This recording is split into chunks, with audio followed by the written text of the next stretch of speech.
Tonight we're having a lecture provided by 3 doctors and myself as a physical therapist, addressing individuals' joint pain and how it interferes with their life and the different interventions medically and through physical therapy that can be made, and see what kind of improvements and restoration we can make. As we age, our shoulders degenerate, especially the rotator cuff, and as that happens, we can get rotator cuff tearing, and that can cause pain.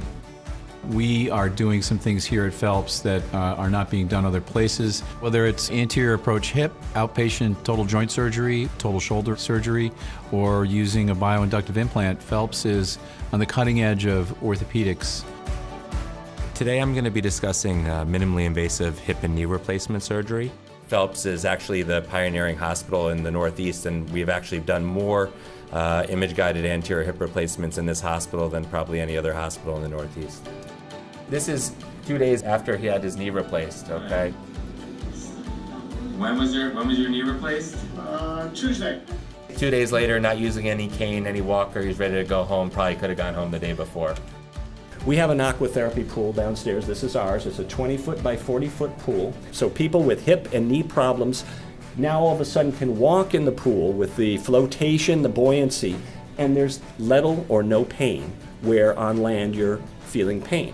The temperature of the pool is 90 degrees. The air is 93 degrees, so it's like going down to the tropics. It's really, really nice.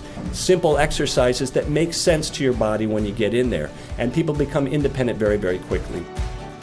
There are some terminal branches of the nerves, the very, very last tips of these nerves. And these nerves, they don't really do much for you except cause you the pain. We are in a national opiate crisis when it comes to pain pills. There are alternative approaches. What's important is to understand where pain comes from, how to treat the pain, and what alternative approaches there are.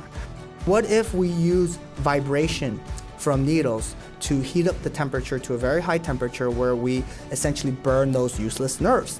Then that could provide you long-term relief.